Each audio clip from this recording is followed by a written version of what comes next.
What's up, everybody? Welcome to another episode of Game Dev Unchained, the #1 game development podcast about game development and the lifestyle thereof. I am your host, Brandon Pham, and with me, a special guest, Eric Manahan. Oh, look, did I do it? Perfect. Yeah. All right, man. So this is part of the podcast where I let our guests, which is yourself, to introduce yourself to our listeners and viewers out there of where you are, where you heading, where you've been in the past, you know, all that good stuff. Just a little synopsis. Okay, I can do that. I think I can do that. As you said, I'm Eric Manahan. I am essentially, I'm the Matt Black Studio. I'm making a game called Lucid. It's a love letter to like my childhood gaming experiences, like those, I don't know, like the SNES era, like the 32-bit era, kind of platforming Metroidvania. I've been affectionately calling it the world's first Celestoidvania because of the heavy Celeste influence. But yeah, I've been doing game dev as a hobby for, I don't know, for like 10 years. I used to be an architect and I was doing it then as like a hobby, and architecture sucks the soul out of every living thing in a 10-mile radius. So I was really not enjoying it. And my little side project, my little bedroom project, Lucid, started picking up some steam with support from my fiance. She was just like, go for it. Like, she helped me pull the trigger. And a few years later, we're talking to you, Brandon. Jeez, all right, what a journey. Believe it or not, you're like kind of my second architect turn developer. There's not much. Yeah, it was a good friend back at Turtle Rock, but his entry was back in Valve and Half-Life, where they were very open to other disciplines coming in. They're one of the first, right? 20 years ago. And he ended up working on Left 4 Dead 2. But yeah, I mean, that's actually an amazing journey. So you understanding that you went through the schooling, college route, dedicated a good portion of your adult life to architect. So when exactly did you feel, is it just like the industry started like, hey, this is not exactly how I felt? Yeah, that's okay. Pretty much. Yeah, man. I went to school for the 5-year program. For anyone that care architecture, you either have to do like 4-year, then go back and take a test, or you go to a 5-year program. You don't have to take some test. So I did that, and the schooling portion was awesome. I love the concepts, the design. It teaches you how to like think about traversing through spaces and color and shape, all that fun stuff. And that was awesome. I really loved that. Then you enter the workforce, and then it changes because then you have to deal with like clientele. And I happened to stumble into high-end residential in New York City, and there is a very specific kind of person that you deal with a lot, and it was just kind of oil and water. My personality just really didn't vibe, and I just always felt wrong and out of place. And I met some like really cool people, like coworkers, but for the vast majority of my experience, it was pretty miserable. So I fell out of love. I was like, I'm gonna like this, and I tried to for the longest time, and it just never worked. How many years did you? About 10 plus ish. Like you did give or take with like interns and stuff. But that is a sentence. I can totally relate to that. I mean, longtime listeners know kind of my story, but as a background, I always felt it doesn't matter what industry. I think as a creative, I think back. My college years were the most fun in terms of the purity of it. It's like the art, just making a game. It's like pure art, yeah.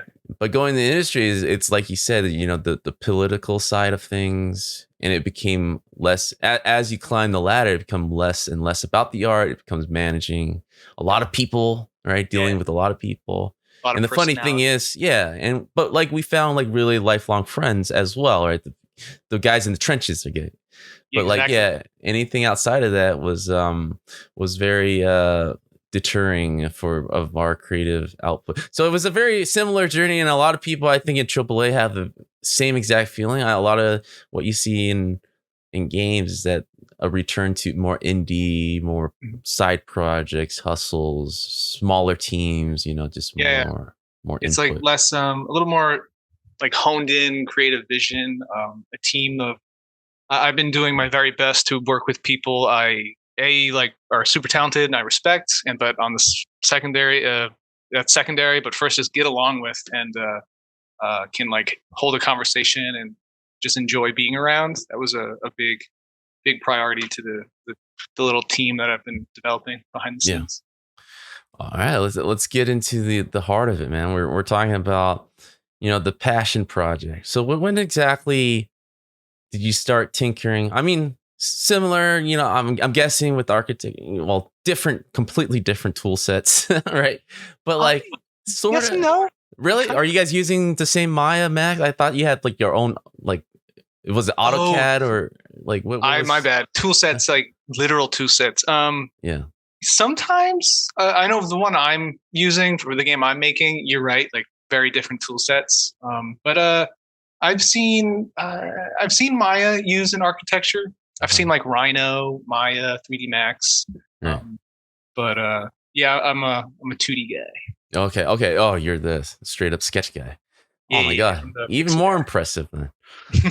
So you're just hand drafting these things, blueprinting? Oh, they started sketches, and then I turned them into tiny little pixels. Okay. I push pixels all day. Okay. So when you started to kind of rediscover yourself, right? Explain to the good people when exactly this hobby festered, like into... Oh man, good question. It actually started in studio. Studio is kind of your architecture in school. That's like your main class. Like you care a lot about studio. You live in studio, actually. You have no social life as an architecture student. And it was late. I think it was like maybe my last year or second to last year, but it was super late at night, like 3 a.m, and I was trying to rush to a deadline, and I was like burnt out, and I was like, I need to take a break. And I start reading some articles on Destructoid, and I stumbled upon an article about a demo to this little pixely Metroidvania game called Iconoclast. And it was like this alpha build of this game I've never heard of, and it looked gorgeous. And I played it. I'm like, oh my god, this is awesome. And I like read the article further. It's made by one guy. I'm like, get out of here. It must have been my like sleep deprived brain that was like, you should email this person and just talk to them. And I would never do that. It's not my thing. But so I email him, and he responds, and he gives me all this information about programs and how you get into it, how you learn. And so I just kind of started picking at it, and this little hobby, I kind of like got consumed, and I would be at work, and I would just like be on forums. And I started in Game Maker, so I would just kind of read forum after forum after forum about coding, about Game Maker, about learning pixel art. And I just kind of like submerged myself in the industry, even though I wasn't in it. And I also fell in love with, I don't know if you remember that documentary. It was like Indie Game, the documentary that was following Meat Boy and the original indie guys. Yeah, and that I would watch that just like on repeat as I was working on Lucid in my bedroom, like late to the hours. But yeah, I was like romanticizing like making my game. I never ever thought at the time I would be here. It was always just kind of like making a little project in the corner of my apartment in New York City. But yeah, so that's how it started. I mean, it definitely it's resonating. I think a lot of what's funny is you kind of shortcut, even though you had a whole different professional life, right? You bypass, another loan, another set of schooling, which, I as many would say they don't regret, but it does cost a lot. I mean, those are expensive friends essentially that you're making, right? Architecture was a very expensive piece of paper for sure. Yeah, for sure. But like, I think because of your maturity at the time of maybe in your drunken burnout state, you basically, asking someone and they give you like the outline of like, this is what you need to do is like actually what's missing to a lot of, I think, young kids out of high school, right? They don't have that mentor or know where to go. I would hope with online resources now, it's easier than ever to reach out to people. But I think back then, if I were to have that mentality, it would have been still difficult, right? To kind of do that cold call thing. I Yeah, don't I think I would have completely agree. been. Yeah, it would have been hard to avoid college. Basically, I know some friends that have, like, a lot of these guys who came into the industry self disciplined, such as yourself, Mhm. superstars. They just have that mentality. Completely debt free, super jealous. But like it is a gift once you discover something like an easier route for sure. I agree. There's a lot of, from what I've read and like, uh, I would, other people I've talked to who I admire and look up to and want to emulate. It's very the a through line seems to be like a very go proactive, make the first move, and like don't be shy. And I've tried to push that idea forward. A lot of the friends in the Lucid Discord, or they ask like questions about how do you do X Y Z this. I'm like, never be afraid to ask. Oh, I'm always here. But also, if you have other games you want to be a part of or like, or just email them. Like, not I don't know, 6 7 times out of 10 they respond. Like Yeah, they want to talk and they want to help and make the industry bigger and better. yeah, yeah. There's so many resources, like you Mhm. mentioned, Discord, online communities, Yeah, to YouTube is constantly, if yeah, godsend. Like, I've it's learned more amazing. through YouTube than I think I did at university. Yeah, I mean, pretty much everyone's so giving, for knowledge and information, and the access is there for anyone really. I would love to kind of discuss and dive a little deper in the transitional. Right, I'm guessing you still had your full time thing. Mhm. You're going through a crafting kind of discovery, right? To Mhm. just get better at techniques. I'm thinking I would love to kind of hear more of that arc of, all right, Sure. I'm diving in. How long was that exactly before you Ooh, eventually it dedicated more feels time? like a long time. It feels like it was 10 years. It because it started in around 2013 is when I sent that email and just started tinkering. And it was Yeah. just such tinkering. I was just like blind and dumb and just poking things and doing things wrong. And that happened for a while. I didn't start to like kind of feel like a good grasp until maybe like 2015, 16. Um, and so I'm doing architecture. I'm applying everything I learned in school and learning how to do it in the real world. But I can't say I regret architecture school or going that route because it gave me so many like principles and design tenets that I applied into game design. And like, for quick example, is just like a floor plan. You have to like lay it out and space your progression in a very deliberate way, trying to coerce or influence people to move through the space the way you intend. Yeah. And all you have to do is flip that on its Switch. Yeah. axis, and then you have a side scroller, and you just kind Right. of do the same principles in on a platformer, and those ideas transfer really well. So I did that for a while, but then around 2017, 18, I noticed it was becoming like it was all encompassing, and it was starting to affect my relationships and work. And I never thought I would actually pursue it, so I had to like pump the brakes. Went on a hiatus for a long time, and that's when the crippling depression from the industry really started to Hmm. sink in. It was really bad. It was like uh, just like there's like no end in sight. You Yeah. don't know what you're gonna do, and I was just laying on the floor one night and I was staring up. I was like, I don't know what to do. And my fiance was like, you should pick Lucid back up. It made you so happy. I'm like, are you sure? Because like I did it all the time. And she's like, you need to do something you like. Like, just go do it again. So I picked it back up. I wanted to learn Unity anyways, so I rebuilt it from the ground up in Unity. Um, and then I started making pixel art. And this whole time I was doing pixel art just like on the side for fun, like not game related at all. So my pixel art skills kind of kept leveling up as well. And there was a few pixel art posts on Instagram that really just kind of took off, and it got some eyes on the project. And yeah, that's when it really started to pick up some steam. And that's when it was like, I think I think this might actually have some legs. And then, yeah. And then she said, yeah, go for it. How was COVID happened? I don't know if you knew. Uh, Oh, yeah, what I've was heard about that? What was that like? Did that accelerate this process? Because now you have Yes. more of a okay. Yeah, it definitely did. Yeah, yeah. Now I'm thinking about it, totally did.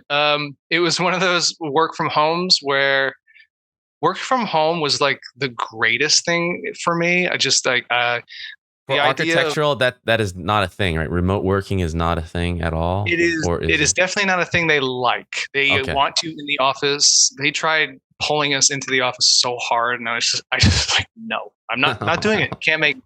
Um, yeah.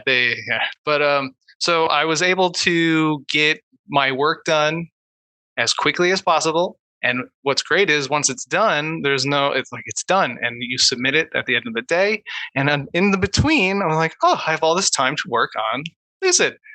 So yeah, I got a lot of work done uh, with on my off hours at work. Yeah. Yeah. I think that was the most well. I think that was a plus from that period because it was crippling. I think for a lot of people, forced to not go anywhere. But for those who use it as an opportunity, I saw a lot of people thriving. Yeah, Um, my you know, fiance is one of them. It's definitely a personality type. Some yeah, people, like you said, thrive being around people, seeing people, and having that routine. And I was, uh, uh, yeah, using the word fortunate is really weird, but I was not that, and I thrive being home alone and just working. So it benefited the work situation was benefit to me. But yeah, yeah, it's hard talking it, giving it like a positive spin when COVID was so terrible. yeah, But I don't know. Like, yeah, a silver lining was I got to stay home and be with my fiance and my dogs yeah, and work. Uh, and oddly enough, a lot of friend like relationships with friends strengthened. Um, like you got a new appreciation for like your crew, and yeah, like text threads that were just dead for a while reemerged, and new, um, like rekindling high school friendships and stuff. But yeah, I don't want to sit here and praise COVID too much, but well, yeah, it's a sentiment I think has been echoed a lot ever since. I think everyone had uh, an existential kind of what do you call it? Consideration, or at yeah, least at the very least, right? Like yeah, everyone was just like, do I want to work 8 hours a day away from it? Do I yes, want to commute 2 hours? Everyone were changing careers or not quitting jobs in a yeah. large part, switching industries like yourself. Hmm. Um, Did you know anybody? Because I had a handful of friends who did that. They even architecture for sure. They like jumped the ship, and now they're doing like streaming illustrations, game dev. I don't know, jewelry making. Do you have yeah, any I, friends that did? I talk at length. I think the one who are serious are doing really well after the switch. The ones who were kind of like gun ho and didn't really think it through are kind of regretting it. It's like, oh, maybe I should go back because now they're going back in the office and they're meeting these people where they didn't care about earlier. Uh huh. So I'm seeing regrets, but there was a lot of people at then because we were getting like government checks and people's like, and people who are not in this is like, man, I can pay more of this than my regular job. I see a lot of bartender friends or Uh like, huh. hospitality industries, they Yep. Yep. were, Yep. yeah, it was pretty much everything that you can read on the stats. I was hearing it directly or second connections or whatever.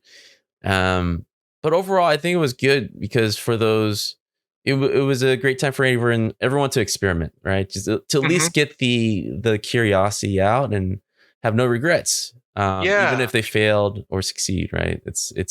a It time was to test very. themselves. I might be totally butchering this, but I think it's a European thing. But it or it's pretty American that we have to like kind of decide what we want to do so early, and then you kind of have to just run with it. And I believe in more European cultures, they have a little bit more breathing room to figure out what they want to do. They're not like locked in step right out of college. Yeah. It's definitely something we can borrow from there, but we do have all the best companies over here. Oh yeah. Yeah. So there is a outline. I you know, I have friends see. I was like, oh, in Italy, you work 2 hours a day. I was like, all right, when was the last tech company that came out of Italy? It's like nothing's coming out of there. All right, even our pizza is rivaling them. So, dude, I got spoiled. Living in New York was you go anywhere else and you're like, you call this pizza? Exactly. So I was like, I get it, and I think, you know, to each their own and whatever your focus is, but there is, you know, to get things done, you got to work. Big time. It just really depends. The passion behind it has to be there, and I'm totally a believer in that. It's just like something's missing. You got to think about what else, right? 100%. I work so much harder and longer now that I'm working on something I give a shit about. Exactly. Like, I mean, the hours are ridiculous. If you told anyone, like if you had like an employer and you had to work these hours, like that is harassment. You need to leave. That is not good. But when you're doing it for yourself, it's like really rewarding, fulfilling, and like it's hard to go to sleep because you don't want to stop. Yeah, it's something that you know, I didn't switch industry. I stuck to it, right? Went to college for game art and design. Went into industry as game art and design. But because of the other factors, it was wearing me down. And I went through a similar crisis. I think it's like when you hit your 30s or something, you're like, hey, what am I doing with my life? It's like a quarter life crisis, right? And it was more of a return of a reminder of my youthful self. You know, it's like, hey man, you went into this because you like, and you forget your way a bit. I think because of bills and responsibilities and you know, hanging out with the girlfriend or whatever, right? Your North Star kind of gets muddy or like blurry. Exactly. So like, I would love to think that most people are able to correct their path, and maybe COVID on a global scale did that, but a lot of people just carried on. Like I was meeting people in late 40s, 50s, just burn out, and they just clocking out in games and making games, right? So it was like, so it was they just got numb, I think. And it was just easier to stay numb than to, you know, try hard and be disappointed again because of other factors besides work, right? It's just people, hungry people, you know, toxic people or whatever. That was something I'm so bad at. I'm so bad at doing the office politics stuff. I can't do it either, dude. I have no patience. I was always told I was always told you have an eye for this. You just gotta like kiss ass. I'm like, I don't do that. I just can't do it. I won't do it. And they're like, well, then you're not going to get promoted. I'm like, what does that say about the industry? And you're like, That's it. I mean, and of course, that's your manager. Or it's always the asshole. So it makes it harder. But yeah, same thing, man. I think creative industry especially have very similar issues. The people who can make the difference want to create, and the people who likes power get promoted usually. 100%.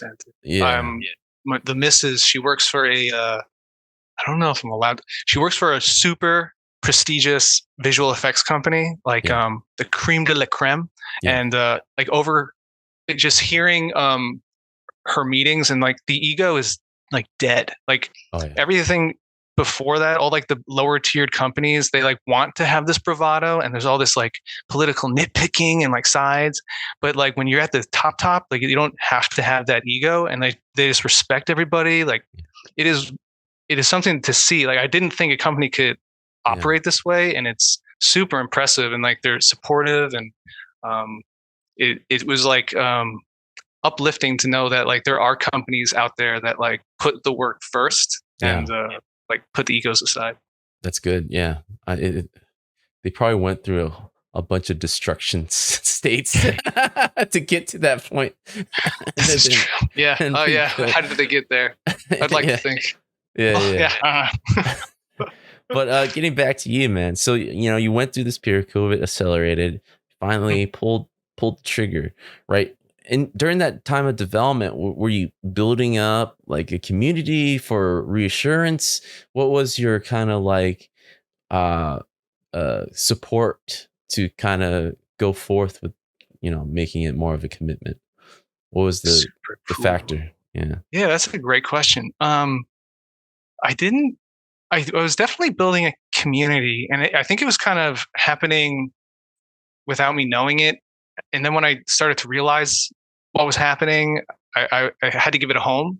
I think it started on Instagram.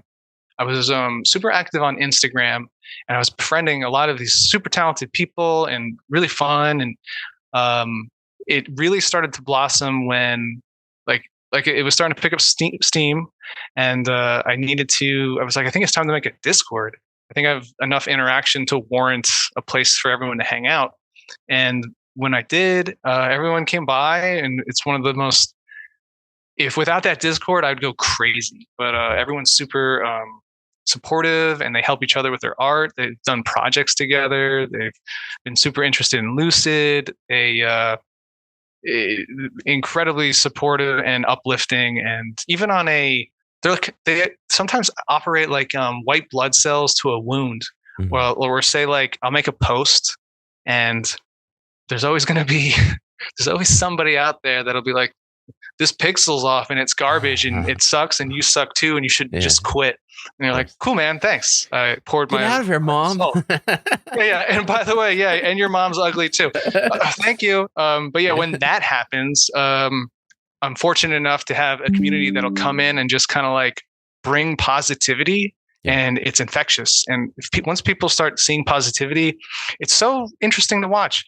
If the few first comments are positive, the following comments are positive. If it starts off negative, it just starts trickling with more toxic. So on a operational side, the community has been awesome in that sense. But I don't think I kind of created it like intentionally. It sort of just kind of organically grew. But I'm very grateful for them. Yeah. I think that's one of the hardest things, like working in isolation, especially being a one-man army, right? Having some type of community to push you along, especially through the tough times. I would love to hear more about that. I mean, like, as a creative, you hit roadblocks. You're like, is this worth it? What am I doing the right things? Should I keep pushing? What was the most consistent thing that you would fall back on to kind of continue to go forward and finish the goals? I would say if ever I'm feeling kind of tired, or something's not working and I'm getting frustrated, I'll usually either just type into the general chat of the Discord, being like, hey guys, what are you guys working on? How's everyone's week going? And then getting out of my head, hearing what they're going through, taking a break and helping them with their project if they have design questions, and just kind of switching gears and giving back to a community that's given so much to me. That really recharges my drive. Aside from that, what really helps is I put on Studio Ghibli movies. I watch. There you go, dude. It's just something about those movies where I just like every frame, and there's just so much passion, and I want to channel that love for their art form. And it just gives me such motivation. I'll watch Princess Mononoke and repeat. I'll watch Spirit Away. I'll watch even Totoro. Just almost any Ghibli movie makes me happy and ready to work. Yeah, that's what I do a lot. I recently went to like a quartet that were playing all their music. What? The music itself was funny. Yes. I went to the quartet.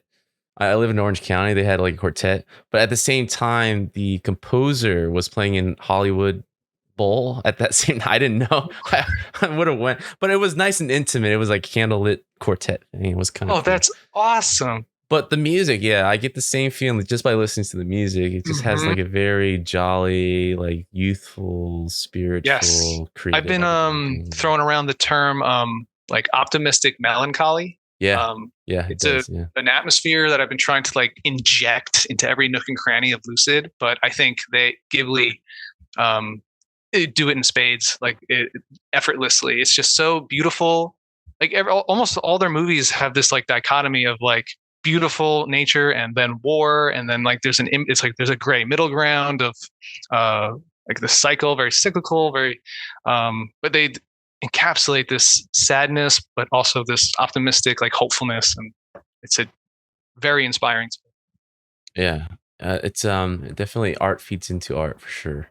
And yeah, I do the same exact thing, either through the music or having some kind of animation going. What other music do you listen to that gets you outside of Ghibli? Man, so this is probably, I train myself. I listen. It's bad to say Kanye nowadays, but the original Kanye College Dropout, his first two albums was what I had on repeat in college. Just trying to finish the demo reel. So it like kind of triggers like a thing in me to like get back to that state of like yeah, let's get into it. Usually if I want to get things done, I do that. Or just Ennio Morricone, the good, the bad, the ugly composer. Oh, yeah. Or was it Gold? What's his Ecstasy of Gold? That kind of soundtrack. Just orchestra music usually gets me going. It sounds like you're into orchestral music. Is that something you listen to a lot? That and Kanye. He just needs to do an orchestral album now, and you'll be like, oh. Yeah. But something about orchestral music just makes me want to work. It's the same feeling you get when you go to Barnes and Noble, right? When they have the music going, he's like, I got to read more books. I love reading books. Books are fantastic. And then you leave and they're like, I'll never read a book ever again. Why would I ever read it when I could just listen to it? It's so stupid. It's so dumb. Why is it? I can't believe it still exists. Yeah. But every time I go through, I was like, oh my God, I'm so glad it's still around. And man, like the coffee smell and that paper. Yeah, something about that paper. They have that, yeah. And speaking of architecture, they really nailed down that feeling. Yes, that is. We did a case study on that. We studied the layout of like what they did in a Barnes and Noble. It was everything was very intentional, and it was impressive. Like before architecture school, and all my friends, I would go in and be like, "Oh, dude, they did this and this," and they're like, "Eric, shut up. We do not care." I'm like, "Yeah, but look, they put this column here because of this." Like, shut up. I want my coffee, and just shut up. Yeah. Okay. Sorry. Science. But yeah, Barnes and Noble's a great design, a feat to like get you in a zone. Yeah, so good. It makes you want to learn stuff. But yeah, there's something about that for sure that kind of gets me going, and I relate that to the music and the type of stuff. Ghibli, like films like that, like I've seen a million times. I can play in the background. Yeah. But if it's like John Wick, I'm like, I get distracted. I'm like, this is not good. I'm just watching the movie 5 times. Yeah. It's like all the action. Yeah, I can't do action movies anymore. I get distracted too quickly. John Wick, Keanu, I threw on The Matrix thinking, I'm like, I've seen this 100 times. Yeah. I've just listened to it. And then, of course, it gets to Agent Smith. And I'm just like, do the finger thing. Do the finger thing. Yeah. It's funny. Yeah, it's certain tricks. Definitely works, I think, for all creatives, but some stuff are distracting for sure. Yeah. But with Lucid, what was the, for those who don't know, right? For those, just to kind of walk through, what was the motivation, the idea, these feelings that we're kind of trying to conjure up? Like, what was the inspiration for this? So the type of games that you've been playing that you're like, hey, I've always wanted to make this. Yeah. So definitely, Lucid had mentioned that at some point I kind of did a rebuild. So before the rebuild, it was a way more standard or typical run-of-the-mill Metroidvania affair. I love Super Metroid, so Super Metroid's DNA is heavy into it. I also love Mega Man X. So that's in there too. You'll see, if anybody sees any of the footage that's probably playing, I hope you can see the love letter to those two. But then what really kind of set it apart, and I found the quote unquote the fun, is that after the hiatus and I went back and rebuilt it in Unity, I had played Celeste, and I had played Mario Odyssey, and even the Spider-Man 4 or Spider-Man on PS4. And I learned some new things. And one of those tenets was mobility has to be as engaging as quote unquote like the gameplay, or what I like combat. And because what you're doing from instance to instance of combat is moving, and why are you wasting time having that movement not be fun? Because in Mario Odyssey, just moving around feels great. Spider-Man moving around feels great, and then so movement was a huge, big thing. And then Celeste was, I don't know if you've played Celeste, but there's this portion where you jump, and if you hit these little nodes, your resources refresh, like your jump resources. And that was like, oh, and also in the Messenger, that does it too. But that was so fun to me. And I started incorporating that into the new design of Lucid. And I was making this course in my Unity scene, and I replayed this course like for an hour and a half, just trying to do it faster and faster and faster and faster. I was having so much fun, and all of a sudden it was like light bulb. I'm like, oh my God, this is the game. And I just ran with that, and it's been every idea kind of just kept slipping in so well. So yeah, Super Metroid, Mega Man X, Celeste, and then the world of like colorful roster of characters that is like the Zelda influence. I love Zelda. I love the world they build. And then I'm a 90s baby, or I guess 80s, 88. But I grew up on that. I don't know if the audience or you know what I'm talking about, that there was a 90s anime kind of feel. Like if you watch Toonami, there's just this vibe around that 90s anime. And it kind of links to the Ghibli thing we were talking about earlier. But there's this vibe that I love, and I wanted to inject that into this game. So between that gameplay and that vibe, the music, if those are all those things that are kind of circling, and you swish it around, you get Lucid. Nice. Like a lot of the difficulties for even professionals and indie is the getting started part, right? To get momentum going, to continue with it. And were there like special programs to kind of help you brainstorm, put ideas? Was it just Sketchpad? Like what exactly kind of helped you kind of put all these ideas together to kind of filter through and actually get something meaningful to kind of jump off of? It's kind of old school, man. Pen and paper. Yeah, I had had a whole notebook of stuff. Dude, where is it? Oh, it's right here. This notebook is, oh no, it's not this one, but I had a little moleskin, and I would, on my breaks and my lunch breaks in architecture, I'd go to Starbucks or Barnes and Noble actually, and I would just write down my ideas, do my sketches, and I think that kind of comes from the architectural background. I was very pen and paper, like doing sketches. So it was very easy to. It was already a habit. But then for programs, I started out early with a free pixel art program called Piskel. It was a web pixel art on a website, and I started there.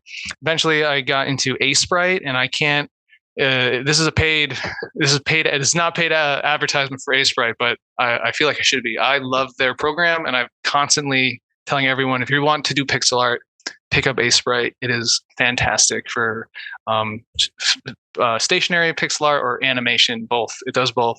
And I live in that program. So yeah, sketches, and then I go into there and transfer the sketches to the pixel art, and then the pixel art goes into Unity, and we have a game. But yeah, it's nothing too fancy. I wish I had an answer, a program that kind of answers that question better. But yeah, it's just some pixel art program and a sketchbook. Mm-hmm. Like, I know initially you kind of went into this, I want to do this. It can't be done with one person. In any part of this journey, did you ever consider partnering up? Seeing people, Discord community, people interested. I'm sure people reached out. I can help out. Yes. What was this? Yes. I thank you, everyone who reached out. Thank you. But I've gotten hundreds of emails of like, hey, I don't know if you've gotten a sound designer or a musician. I'm like, I have. I mean, a part of me is like, if you really looked at the projects, you would have known, because I paste it all over that I'm working with my fiance. She's doing the music. I'm working with a good friend, Andy, but get tons of musicians reaching out.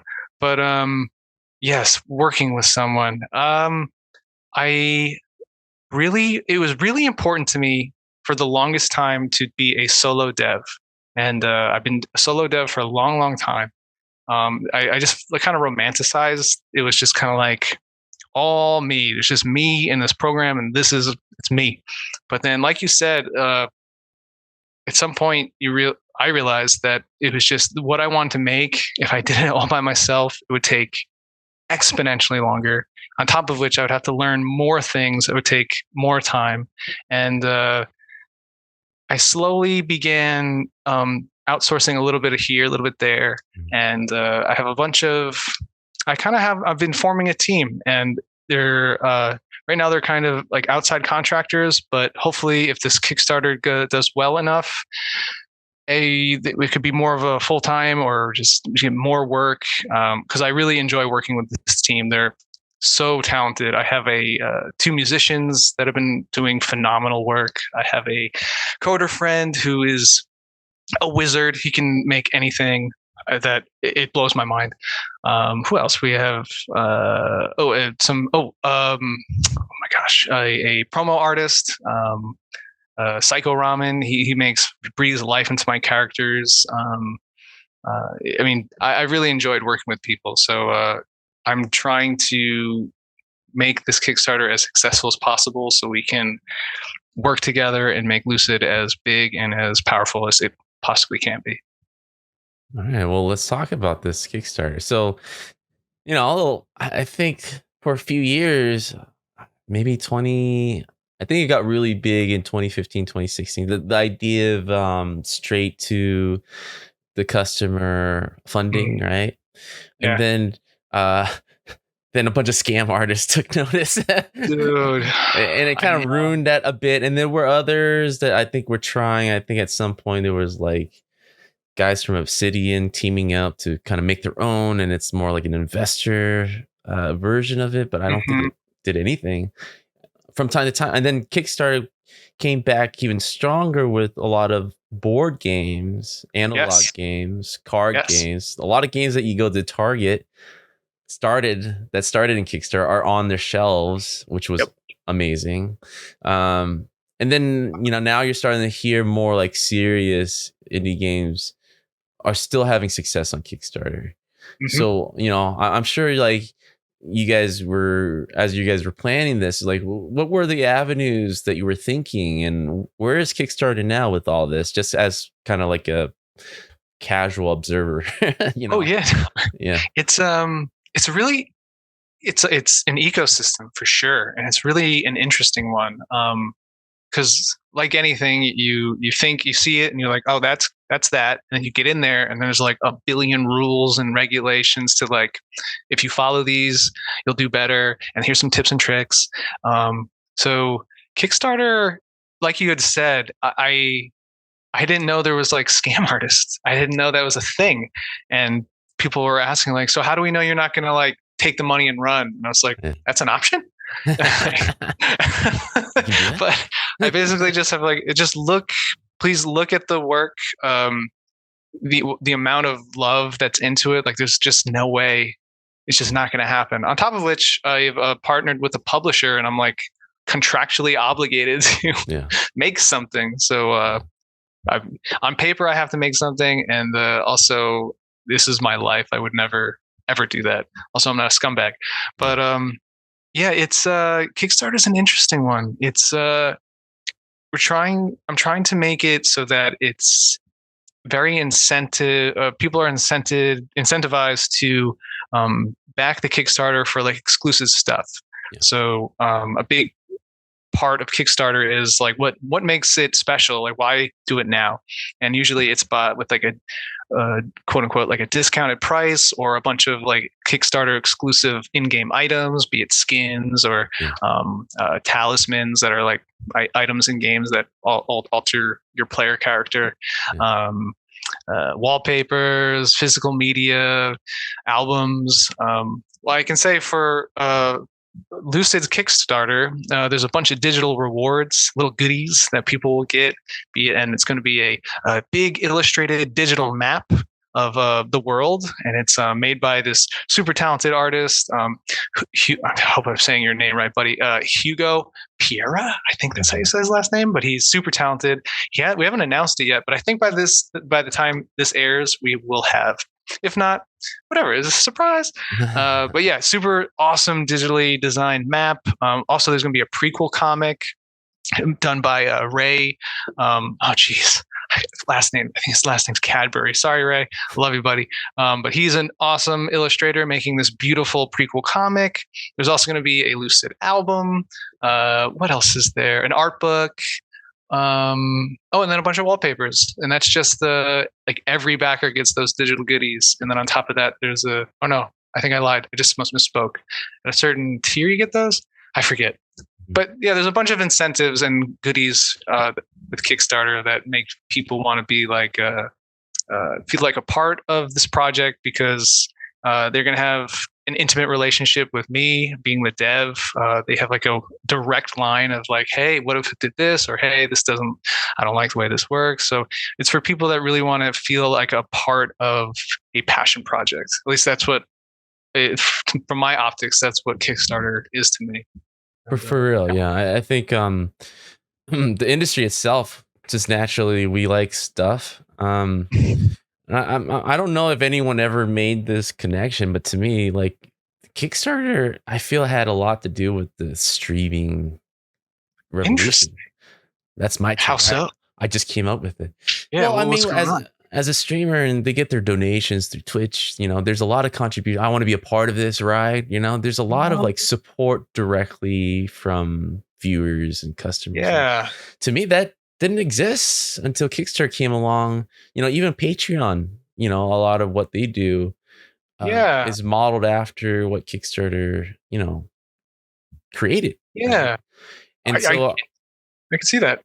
Well, just to mention, either good or bad, right? Speaking of scams, I still think it's a scam. Star Citizen, recently crossed $600 million of contributions. It's breaking Guinness World Records of, the highest donated game ever, right? Jesus. So there's a lot of people out there, and you're getting these questions, oh, you're a scammer. It's like, I want to give, but I've been so hurt and abused. Mm-hmm. Right? Yeah. But like people like stuff. They like wanting to be a part of something. I think more now than ever, right? Yeah. To have a voice, be a part of communities. And I think it's grown exponentially. Even Kickstarter, I think they've grown in other industries, but for games, it wasn't as crazy. It's not making headlines as it used to, right? But the community of giving or being a part or donating or backing is got to be 100 times or 1,000 times bigger than it was even at the height of Kickstarter in 2015. I think you're absolutely right. Streaming, yeah, just because of streaming. Yeah, I think it's like a holistic ecosystem of, like you said, like everything kind of feeds into each other. So the ideas of Kickstarter and the community then like feeds into like, oh, what we should be doing community and streaming, and then do that with Discords, and everyone kind of feeds their ideas into each other. It's all Kickstarter. They should have licensed all that stuff. Yeah, that's them. That was all of them. I can't find that contributes to anyone because a lot of before that was just professional gamers. Mm-hmm. but no one was really streaming to that extent. I mean, yet YouTube sorta, but like not to the extent of Yeah. how big it is now. I don't think at Yeah, all. I was late to the streaming like biome. I lived on YouTube, and I don't frequent Twitch. Like Yeah, I guess my favorite Twitch guy would probably be Maximilian Dude, and yeah, I didn't know he streamed. I thought he was a YouTube guy, and they're like, no, he streams and then records to YouTube, and I was like, you can do that. yeah, yeah. So yeah, Twitch is really interesting. I've peeked my head in, and I feel very like outsider in because I'm old, but I think I'm part of that for sure. I don't get it. yeah. I'll say it to that extent. It's like people just give you money for I emoticons. still like, what are bits? What are bits of bits? what? Yeah. What's And bits? I know Twitch is still king of everything, but like I keep hearing how they're awful to their top creators. It's like every other week, it's like, banning this and that. I was like, what is going on? Yeah. Yeah. Like, I'm just make up the rules as they go. I'm very outside. I don't know what's going on. I don't know either. I really should get in there and know what is going on, but my old man brain's like, it's new and different, and I'm scared. Yeah, I think I'm past the age of embracing that. Yeah. I mean, I've done like some pixel art streaming and some game dev streaming, and me and my buddy did some like let's play streaming, and actually that kind of fostered the Lucid Discord community. It was a really good way to like connect, but it was never like a not trying to like monetize. It was more just like, what do you guys want to do? You want to hang out and play video games? Yeah. They did. Well, just charge a entry fee. And then you got your Twitch. But yeah, it's a lot of just to speak into Kickstarter and stuff. Yeah, I mean, obviously I talk to a lot of people that come on here, and Kickstarter is still the go-to if you want to connect directly to your base.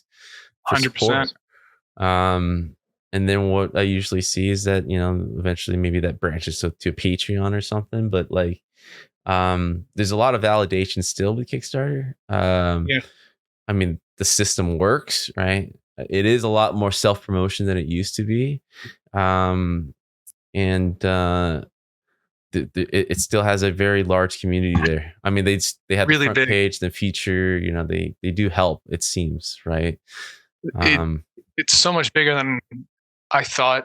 Like I've heard stories and the board games, like you'd said, and just like seeing what you had mentioned earlier that it was much smaller before, and I think you're right, because in researching and trying to figure out how to structure Lucid's Kickstarter, I looked at older and other Kickstarters, like, what did you guys do? What works? What are some ideas? And just looking at the numbers, Hyperlight Drifter, that game, I mean, I love that game. And it was huge, but seeing like their Kickstarter page, it's so minimal in compared to today's like standard, like what you need on a page. Like very little graphics, very little anything, and it did gangbusters for the time. And now it's, I mean, I don't want to diminish its achievements, but like other games, like you've said, are now hitting like $1 million marks, and it didn't even hit 1 million. It hit like 600, like only 600,000. But if it was today's thing, that game would have done like 3 million or something. But it was much smaller back then. Yeah, it's exciting for sure. I think Fortnite, I think, ushered a lot of gamers and naturally go feed into the ecosystem that has been building since. Like our industry have grown, so like if you're a gamer, like comics, you like things. Right. So exactly right. It's just welcome to our matrix. Right. Do you think that the gaming like the consumer gaming landscape, I don't know if it's an age thing, but do you think that AAA burned us so many times that people are like, I'm going directly to the stores. Screw these middlemen that are clearly trying to milk and dime me for everything I'm worth. I want to support a passion project that usually has an ending better result than whatever AAA is churning out for the most part. Yeah, I think my bias is probably coming out. No, I think your intuition is correct. AAA is becoming synonymous with day one patches, bugs, incomplete games. Also, for that reason, I think the general consumer is a lot smarter now. Like they understand. I'm surprised people out of the industry when I talk to them know what Unreal is. They know like these terminologies that unless you're a developer, you shouldn't know, right? And they're talking about this stuff where years ago I was trying to basically justify that I have a real job. You know what I mean? You're like, what? You work in the game? You play games all day? It's like, no, I don't. You know what I mean? And that's just a difference of, I think, maybe the last decade, right? Yeah, a lot have changed since. Dude, if you told our parents actually, I have a story. There's a story of how I went to architecture. Essentially, my dad said, "You don't want to go into game. You don't want to make games. If you want a family, you're going to want to make money, and you're not going to make money making games." Yeah. And he was only looking out for me because this was in like '95 or something. Right. Yeah. To them, it was like they don't make money. Flash forward, like you said, 10 years or whatever, and it's like $1 billion industry, like surpassing the cinematic industry. Yeah. Oh my God, dude. Yeah. And just the path. I mean, there's still no requirement for schools anymore if you want to get any of these jobs. It's just the work speaks for itself. Yeah. So you can technically, if you're smart, spend your high schools learning all this stuff and get into the workforce at 18.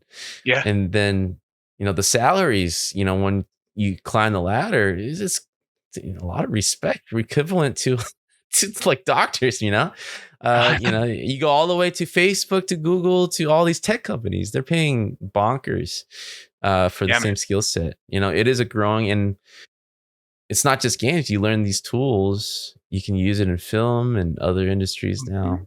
So it's insane. The amount of people have grown so much that I am constantly surprised. The knowledge base, it's really reassuring that we are building the Matrix. Is essentially that?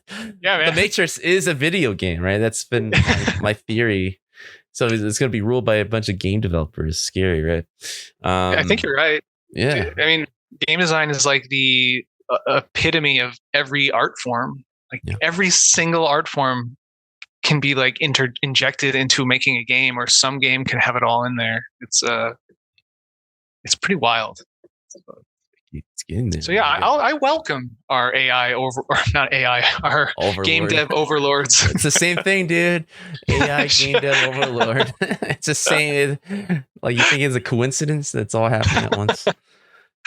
Yeah. But dude, so we're hitting an hour mark. Oh, yeah. So I want to kind of shut up, hand over the mic. It's been a great conversation. I want you to kind of throw the Twitter handles or X handles. Oh yeah. Instagram, the Discord channel. Where can people find your Kickstarter campaign? How can people support? Well, first of all, thanks for having me. This was like super last minute, but I'm so glad we got to talk. It's been really fun talking to you. Also, I never mentioned, are you wearing a Ken gi? What? You don't wear this at home? I mean, I put on dress to the nines. I put pants on today. It fits with the look. But this is me fighting the industry. There's a history with the podcast. You're talking about burnout and stuff. This was built on burnout. Awesome. So dude, fight the power. I love it. Fight the power. But exactly. But yes. So yeah, thanks for having me. My socials, I haven't spoken enough today. Biggest one, if you could please, everybody, please go to lucidkickstarter.com and hit the little notify me on launch button, please. It would be so awesome. I have poured my heart and soul into this game. Every penny I have, it feels like I'm all in, and I want to make this as best as I can and have the best people to do it. And with your help, we can make it happen. So yeah, please go to lucidkickstarter.com and follow along. I hope you'll enjoy it. So that's the big one. And then on Twitter, I don't even know what my Twitter handle is. I think it's like the Matt Black. Let's see. My X. Sorry. Underscore the Matt Black, like MATTE, the material. You can find me there, and on Instagram, I'm just Matt Black Studio.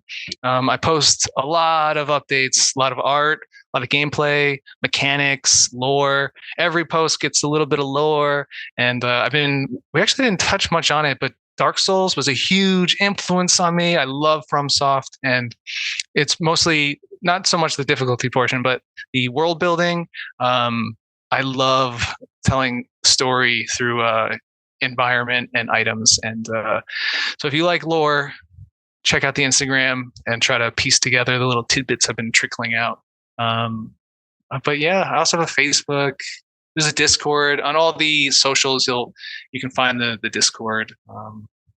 There's invite links, but yeah, we welcome you into the Discord. Everyone's super friendly. We have artists, we have animators, illustrators, musicians, programmers, like everybody there, and everyone shares their projects and help each other out. I have a good friend, Average Joe. He's making a game called Edge of Allegoria. And I had like 2 days, I was completely burned out, and he sent me a demo, and I spent the following 2 days like helping him make a combat system, and it was so freaking fun. But yeah, everyone's very involved with each other's work and supportive. So come hang out and talk nerd stuff with us. So yeah, that's my spiel. That's all I got. Cool, man. I mean, congratulations in finding happiness again. And it looks great, dude. And we'll do as much as we can on this side to kind of make sure that all the links that you describe is in the post, so you guys can find it there. Give the support and everything. And it was really nice talking to you, Eric.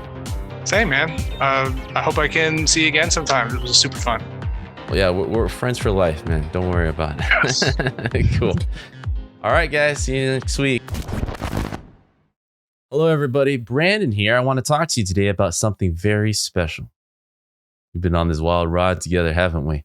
From my early days as a senior employee, feeling a bit lost, all the way to leading multiple studios, transitioning to smaller indie teams and to the mobile industry, and now running my own game studio for the last 6 years. Throughout this time, you've been here listening and learning along with me, sharing this never-ending journey of discovery. This year, I'm kind of on this quest of meeting serial studio founders, discussing acquisitions, or exploring what it takes to grow a studio to over 100 developers. I've always tried to find an exciting topic to delve into, and every year is a little different. The focus is a little different because that's where I am in my career currently, and I want to be able to share what I'm learning with you guys. So I've always been dedicated to asking the tough questions, bringing you insightful answers from industry leaders and experts. And now I want to share with you how I'm applying these answers to my own journey. This is why I'm excited to announce that for just $1.99 per month, you can now subscribe to our exclusive content series. These bonus episodes will give you a deeper look into my personal experiences and how I'm putting into practice what our esteemed guests are preaching. It's more of a personal side of the journey that I hope will show you that we're all in this together and we're all continuously learning. Whether you're a game developer, studio founder, or just a passionate gamer, there's something in it for everyone. By subscribing, not only will you gain access to this exclusive content, but you also be supporting the ongoing production of the regular programming. It helps keeps the lights on and ensures that I can continue bringing you top quality content and insight into the world of game development. The links to subscribe are in the description. Your support means the world to me and helps me keep doing what I love, sharing this journey with you. So show some love, hit that subscribe button, and let's continue this adventure together. Thank you all for your continued support. And as always, stay tuned for more exciting content. Until next time, this is Brandon, signing off.